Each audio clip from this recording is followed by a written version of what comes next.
बच्चों, आज का ये क्लास श्रेष्ठा योजना के प्रवेश परीक्षा कक्षा 9 व 11 की तैयारी जो बच्चे कर रहे हैं उन सभी बच्चों के लिए महत्वपूर्ण है। तो वीडियो को पूरा अंत तक ज़रूर देखिए, क्योंकि बच्चों देखो, इसमें मैं जो क्वेश्चन करा रहा हूँ वो प्रवेश परीक्षा कक्षा 9 व 11 दोनों में आ सकता है। तो इसलिए पूरा वीडियो को ज़रूर देखना है। और जैसा कि हमने बताया था कि आप लोग नोट्स बना लें और उस पर ज़रूर नोट करते चलें, ठीक है। तो चलें क्लास को शुरू करते हैं। देखिए, यहाँ पर 51 क्वेश्चन से मैं करा रहा हूँ और इसके पहले, ठीक है, हमने 50 तक क्वेश्चन करा दिया है, 49 तक, ठीक है। तो अगर आप चैनल पर नए हैं तो चैनल के प्लेलिस्ट में जाएं और वहाँ से जो वीडियो में मैं जो क्वेश्चन करा रहा हूँ उन क्वेश्चन को ज़रूर देख लें, ठीक है। क्योंकि जो मैं क्वेश्चन करा रहा हूँ ऐसे ही क्वेश्चन आप लोग के एग्ज़ाम में आने वाला है, ठीक है। तो चलें आज का ये क्लास आगे देखते हैं।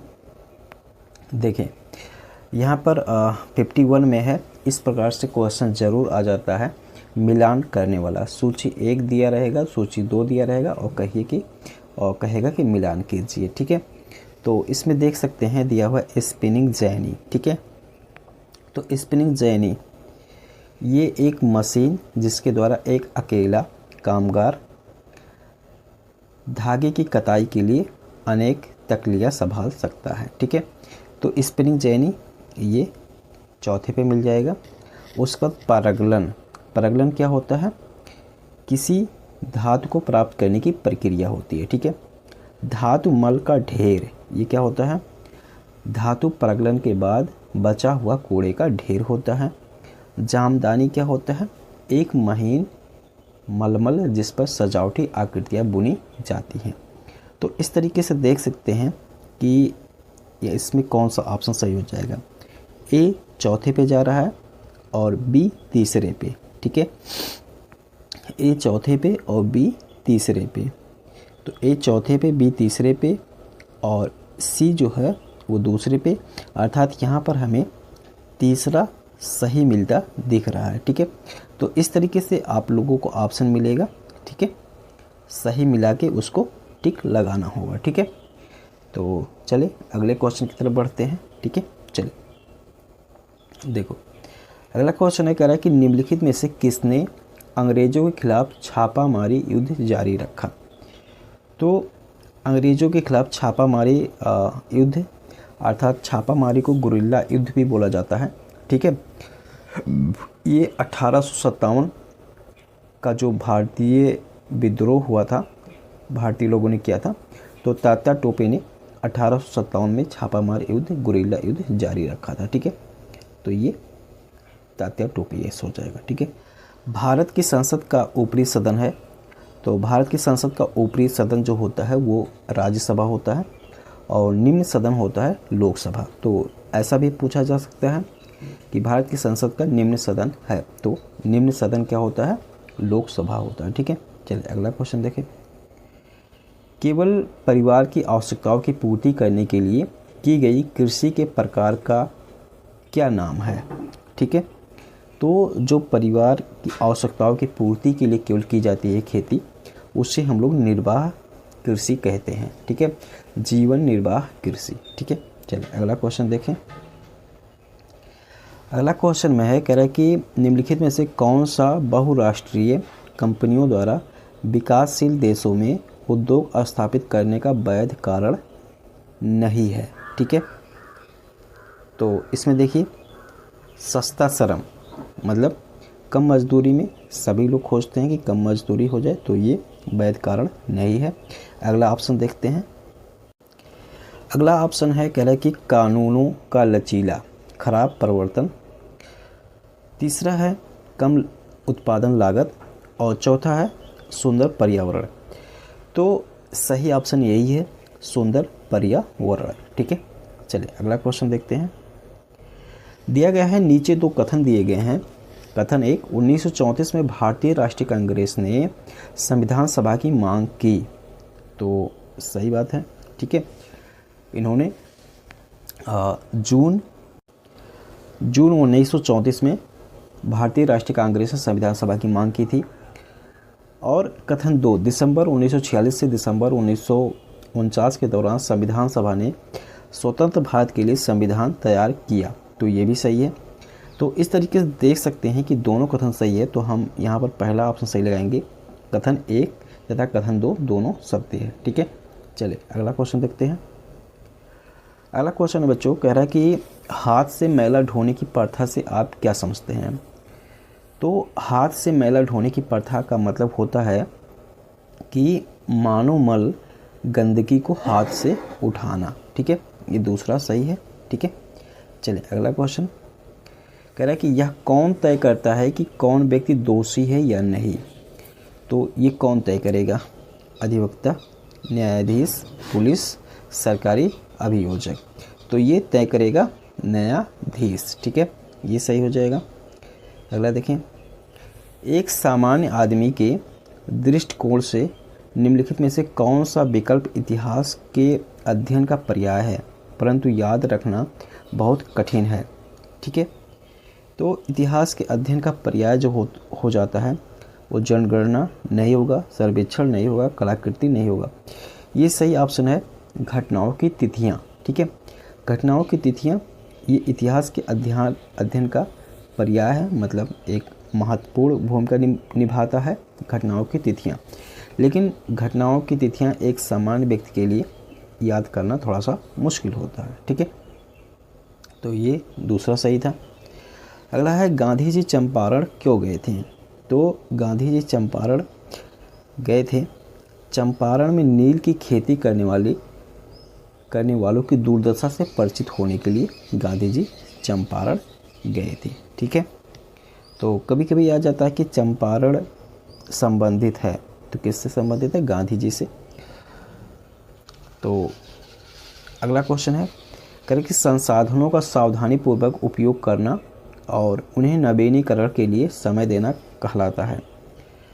तो संसाधनों का सावधानीपूर्वक उपयोग करना और उन्हें नवीनीकरण के लिए समय देना कहलाता है, ये कहलाता है बच्चों संसाधन संरक्षण कहलाता है। ठीक है, चलिए अगला क्वेश्चन देखें। अगला कह रहा है कि सूची 1 का सूची 2 से मिलान कीजिए। मताधिकार दिया हुआ है। मताधिकार का मतलब क्या होता है, मत देने का अधिकार, अर्थात यहाँ पर किससे मिल जाएगा, ये ए चौथे से मिल जाएगा। मिश्रित अर्थव्यवस्था, मिश्रित अर्थव्यवस्था में हो जाएगा जिसमें निजी व सार्वजनिक क्षेत्र औद्योगिक उत्पादन में भाग लेते हैं, मतलब बी का पहले पे मिल जाएगा। ठीक है, उसके बाद शीत युद्ध है। ठीक है, शीत युद्ध ये हो जाएगा सोवियत संघ व संयुक्त राज्य अमेरिका के बीच वैचारिक संघर्ष तथा सत्य प्रतिस्पर्धा का काल। ठीक है, और एक बच रहा है गुट निरपेक्ष, तो ये तीसरे से मिल जाएगा, किसी भी विश्व शक्ति के साथ गठबंधन नहीं करना। तो यहाँ पर अगर हम देखें तो ए चौथे पे चला जा रहा है और बी पहले पे चला आ रहा है। ठीक है, सी किस पे आ रहा है भाई, दूसरे पे आ रहा है, और डी जो आ रहा है वो तीसरे पे आ रहा है। तो ए दूसरा, बी पहला, सॉरी ए चौथा, बी पहला और सी दूसरा। तो देख सकते हैं ए चौथा और बी किस पे गया था भाई, बी पहले पे। ठीक है, तो ये चौथा ऑप्शन यहाँ पर सही हो जाएगा। ठीक है, तो बढ़ते हैं अगले क्वेश्चन की तरफ। अगला क्वेश्चन है, कह रहा है कि यदि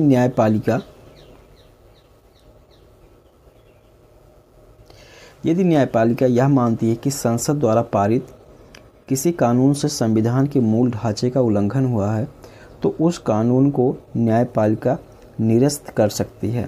न्यायपालिका की इस शक्ति को क्या कहते हैं। तो न्यायपालिका के इस शक्ति को कहेंगे न्यायिक समीक्षा। ठीक है, ये सही हो जाएगा। ठीक है, चलिए पहला। अगला क्वेश्चन देखें, निम्नलिखित में से कौन सा वह क्षेत्र नहीं है जहां बहुत कम लोग रहते हैं। तो इसमें 4 ऑप्शन दिया गया है, विषुवतीय वन क्षेत्र, ऊंचे पर्वतीय क्षेत्र, ऊंचाई वाले क्षेत्र, मैदान। एक ऐसा क्षेत्र है जहाँ पर बहुत सारे लोग रहते हैं, बसते हैं, खेती इत्यादि का कार्य करते हैं। ठीक है, तो इसमें जो सही हो जाएगा वो मैदान सही हो जाएगा। ठीक है, अगला देखें, वह कौन सी प्रक्रिया है जिसमें सतह के निकट पाए जाने वाले खनिजों को खोदा जाता है। तो सतह के निकट पाए जाने वाले खनिजों को ये खनन प्रक्रिया माइनिंग प्रक्रिया के द्वारा किया जाता है। ठीक है, माइनिंग कहलाता है। ठीक है, चलिए अगला क्वेश्चन देखें। जिस व्यक्ति को पर्याप्त पोषण या भोजन नहीं मिलता है उसे कहा जाता है। तो जिस व्यक्ति को पर्याप्त भोजन व पोषण नहीं मिलता है तो उसे हम लोग कुपोषित कहते हैं। ठीक है, कुपोषित। अगला देखें, निम्नलिखित में से कौन सा कृषि आधारित उद्योग नहीं है। तो जूट कृषि आधारित है, चीनी भी, बागानी भी। तो ये चौथा ऑप्शन सही हो जाएगा, लोहा व इस्पात। ठीक है, अगला क्वेश्चन देखिए, सूची 1 का सूची 2 के साथ मिलान कीजिए। महुआ, महुआ क्या होता है? एक फूल होता है जिससे मदिरा भी बनाई जाती है। और बैसड़ो, ये किस पे मिल जाएगा? विष्णु की आराधना करने वाले को बैसड़ो कहते हैं।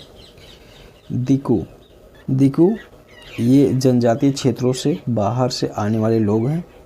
और बैगा है मध्य भारत में रहने वाले जनजातीय लोग।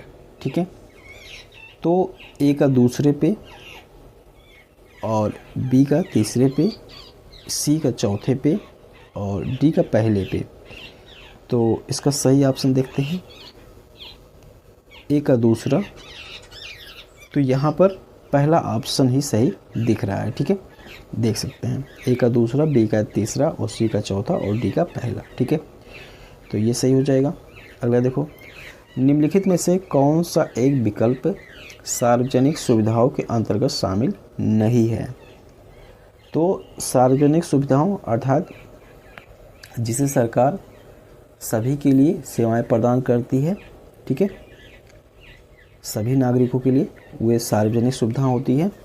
तो यहाँ देखिए, पेयजल सुविधाएं, यातायात की सुविधाएं, स्वास्थ्य सुविधाएं, ये सभी क्या है? सार्वजनिक सुविधा है। ठीक है, लेकिन सिनेमा जो है वो सार्वजनिक सुविधा नहीं होता, ये निजी लोगों का होता है। तो ये इसमें जो हो जाएगा ये चौथा सही हो जाएगा। अगला देखें, जलियांवाला बाग कहाँ स्थित है। तो जलियांवाला बाग कहाँ पर है बच्चों? अमृतसर में है। ठीक है, जलियांवाला बाग क्यों प्रसिद्ध है बच्चों? क्योंकि जलियांवाला बाग हत्याकांड के लिए जाना जाता है। और जलियांवाला बाग हत्याकांड कब हुआ था? 13 अप्रैल 1919। इस डेट को भी याद रखिएगा। ठीक है, अमृतसर कहाँ पर है? पंजाब राज्य का एक शहर है। ठीक है, चलिए अगला क्वेश्चन देखिए, सूची 1 का सूची 2 के साथ मिलान कीजिए। टीपू सुल्तान, तो टीपू सुल्तान मैसूर का शासक था, तो ये सही हो जाएगा। डलहौजी, ये हड़प नीति का सिद्धांत।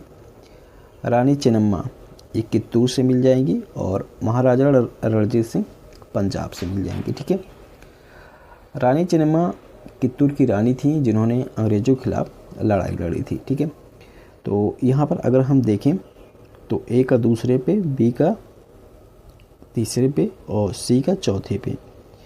तो देख सकते हैं, ए दूसरा, बी तीसरा, तो ये चौथा ऑप्शन यहाँ पर सही दिख रहा है। ठीक है, तो चलें अगला आगे क्वेश्चन की तरफ बढ़ते हैं। अगला क्वेश्चन है, कह रहा है कि एशियाटिक रिसर्चर्स पत्रिका से निम्नलिखित में से कौन जुड़ा हुआ नहीं था। तो इसमें सही ऑप्शन जो है वो विलियम कैरी है। ठीक है, अगला है, कह रहा है कि सूची 1 का सूची 2 के साथ मिलान कीजिए। ठीक है, तो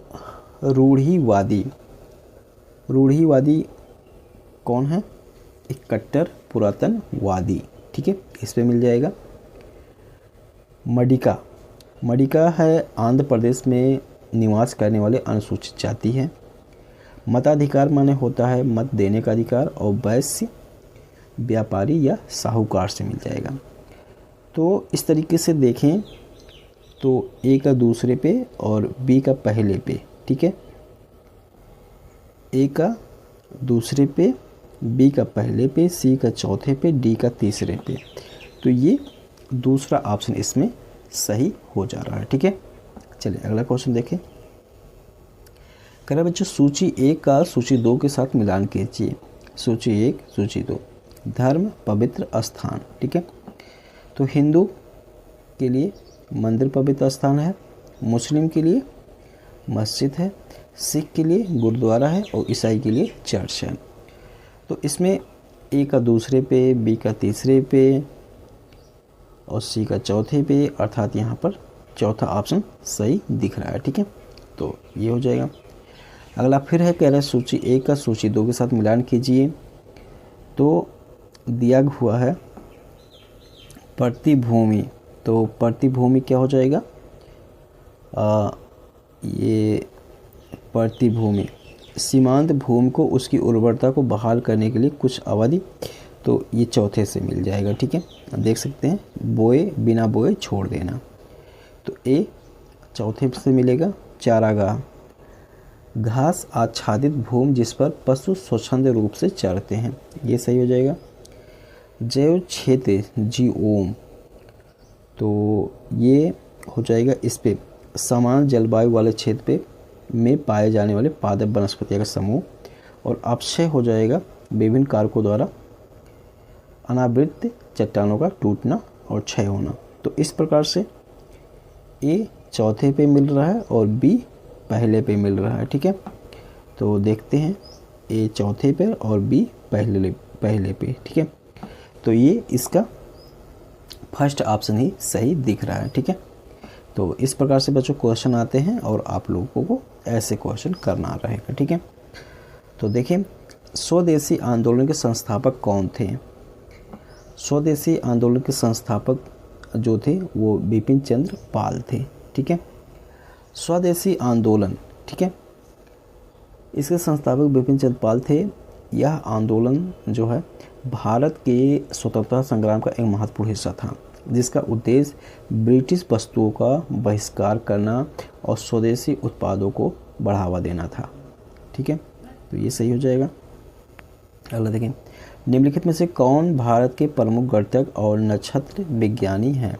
तो कौन है भाई, आर्यभट्ट। ठीक है, अगला देखें, वयस्क मानव कंकाल तंत्र में कितनी हड्डियां होती हैं, अस्थियां होती हैं। तो 206 हो जाएगा। ठीक है, ये मुझे लगता है हर एक बच्चे जानते होंगे, लेकिन ऐसे क्वेश्चन भी आप लोग के एग्ज़ाम में देखने को मिलेगा जो बेहद ही आसान होंगे। तो आप लोगों को क्या करना है कि क्वेश्चन को देख के घबराना नहीं है, क्वेश्चन को अटेम्प्ट करना है। ठीक है, कुछ क्वेश्चन ऐसे होंगे जो आपको आसानी से आते होंगे। भारत के राष्ट्रगान वंदे मातरम की रचना किसने की। तो किसने की थी, बंकिम चंद्र चटर्जी जी ने। ठीक है, निम्नलिखित में से कौन सी व्यवस्था स्थानीय ग्रामीण स्वशासन को रेखांकित करती है। तो पंचायती राज व्यवस्था ये है। ठीक है, तो इस प्रकार से आपने बच्चों 30 क्वेश्चन देखें। 30 में से कितने क्वेश्चन आप ईमानदारी पूर्वक बताना कि आप लोगों को आता था। ठीक है, तो मिलता हूँ नेक्स्ट वीडियो में। चैनल पे नए हैं तो चैनल को सब्सक्राइब जरूर कर लें। शाम को 7 बजे वीडियो यहाँ पर आप लोग को मिला करेगी और मेरी कोशिश ये है कि आप लोगों को जल्द से जल्द लाइव क्लास भी चलाएंगे। ठीक है, तो चले आज के लिए इतना है।